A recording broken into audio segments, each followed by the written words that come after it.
Hello friends, నేను పాలు వేడి చేసే గిన్నె ఈ విధంగా మాడిపోయిందండి. ఇది అక్కడికి రాదు కావచ్చు, ఇక పడేద్దాం అనుకున్నా. ఇది ఎంత తోమినా పోలేదు.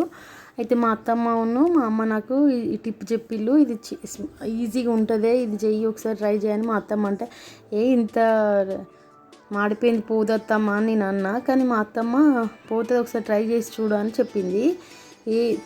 చాలా అంటే చాలా ఈజీ టిప్ ఇది. మనం ఎక్కువ శ్రమ పడని అవసరం లేదు, రుద్దన అవసరం లేదు, స్పూన్తో గీరని అవసరం లేదు. చాలా ఈజీగా వచ్చేసింది. అదే విధంగా మీకు చూపించబోతున్నాను.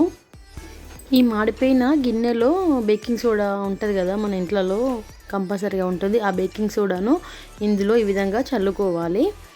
ఈ విధంగా బేకింగ్ సోడాను చల్లిన తర్వాత ఒక హాఫ్ వరకు లెమన్ జ్యూస్ ఇందులో వేసుకోవాలి. చూడండి, లెమన్ జ్యూస్ వేయగానే ఎలా పొంగుతుందో. ఇప్పుడు లెమన్ జ్యూస్ వేసుకున్న తర్వాత ఇందులో వాటర్ పోసుకోవాలి. వాటర్ పోసుకొని స్టవ్ పైన మీడియం ఫ్లేమ్లో పెట్టుకోవాలి.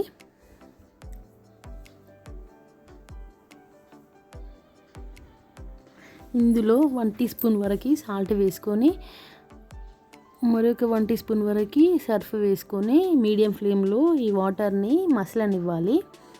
ఈ విధంగా మసలేటప్పుడు మనము ఒక గరిటెతోటి చుట్టూ ఇలా ఒకసారి గిరుతూ ఉంటే ఆ మాడిపోయింది అన్నది పోతుంది. ఈజీగా వస్తుందండి, మనకి ఎక్కువ శ్రమ లేకుండా.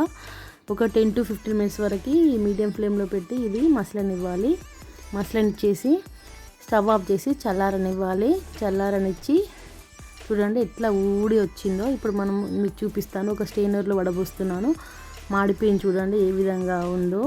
అడుగును చాలా అంటే చాలా తొందరగా పోయిందండి. మనకు గీరని అవసరం లేదు, రుద్దన అవసరం లేదు, ఎంత ఈజీగా వచ్చేసింది చూడండి. ఇప్పుడు మనము మన స్క్రబ్బర్ తోటి విమ్ సోప్ అన్న విమ్ లిక్విడ్తోనన్నా దీన్ని నీట్గా తోమితే మన మాడిపోయిన గిన్నె అనేది సూపర్గా అంటే సూపర్గా క్లీన్ అయిపోయింది. అసలు నేనే ఆశ్చర్యపోయినా.